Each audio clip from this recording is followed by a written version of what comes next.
देखकर सभी को बड़ी निराशा होती है। उसी वक्त राष्ट्रपति को एक और बड़ा झटका लगता है जब उन्हें पता चलता है कि उनकी पत्नी एक अंदरूनी चोट की वजह से जल्द ही मरने वाली है। वहीं दूसरी ओर प्रकृति प्रेमी डेविड धरती को न्यूक्लियर हमले से नष्ट होते देख शराब के नशे में डूब जाता है और चीजें इधर की उधर फेंकने लगता है। तभी उसके पिता वहां आते हैं और उसे हौसला देते हुए कमरे के अंदर जाकर आराम करने के लिए कहते हैं ताकि उसे ठंड से जुकाम न हो जाए।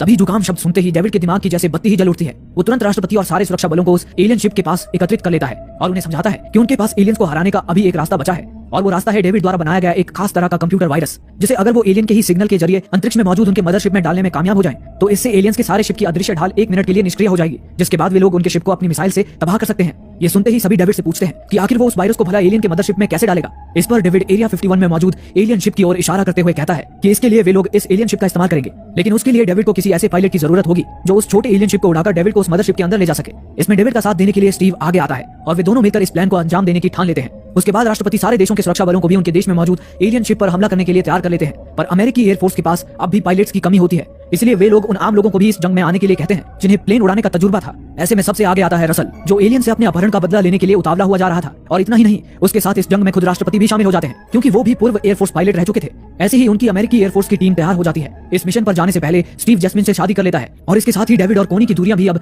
नजदीकियों में बदल जाती हैं। उसके बाद वे लोग अपना मिशन शुरू करते हैं और एलियन शिप को लेकर अंतरिक्ष की तरफ उड़ जाते हैं। वे लोग जैसे ही मदरशिप के करीब पहुंचते हैं, तभी मदरशिप उन्हें ऑटोमेटिकली अपने अंदर खींचने लगती है और उनकी शिप को एक जगह पर लाकर लटका देती है, जहां से वो देखते हैं कि एलियंस बड़ी तादाद में जंग की तैयारी कर रहे थे। लेकिन उससे पहले ही डेविड उस मदरशिप पर अपना वायरस अपलोड कर देता है और एयरफोर्स को हमला करने का सिग्नल भेज देता है, जिसके बाद एयरफोर्स एलियन शिप पर एक मिसाइल छोड़ती है, पर बदकिस्मती से उस शिप का ढाल अभी निष्क्रिय नहीं हुआ होता। इस वजह से उनकी ये मिसाइल भी व्यर्थ हो जाती है। ये देख सभी को बड़ी निराशा होती है। जनरल सबको वापस आने के लिए कहता है, पर राष्ट्रपति उसकी बात को ना मानते हुए एक बार फिर कोशिश करते हैं। इस बार वो ढाल निष्क्रिय हो चुकी होती है, जिस वजह से वो मिसाइल सीधे एलियन शिप पर जा लगती है। ये देख एलियंस भी इसके जवाब में अपने लड़ाकू विमान एयरफोर्स के पीछे लगा देते हैं, पर इस बार टक्कर बराबरी की होती है और एयरफोर्स उन लड़ाकू विमानों की ईंट से ईंट बजाने लगते हैं। पर फिर भी एलियंस की तादाद ज्यादा होने के कारण उनका पलड़ा अब भारी होता है। वे लोग आम नागरिकों पर भी हमला करना शुरू कर देते हैं और एयरफोर्स के ज्यादातर प्लेन्स को नष्ट कर देते हैं। लेकिन राष्ट्रपति और कुछ सिपाही अभी भी जंग में डटे हुए थे। तभी इतने में ही वो एलियन शिप एरिया 51 के ठीक ऊपर आ जाता है और इंसानों पर दोबारा आग उगलने के लिए अपने मुख्य द्वार को खोल देता है। ये देखकर सभी का डर के मारे बुरा हाल हो जाता है, क्योंकि अब उनकी फाइटर प्लेन्स की सारी मिसाइलें भी खत्म हो चुकी थी। पर तभी रसल वहां अपना प्लेन लेकर आता है।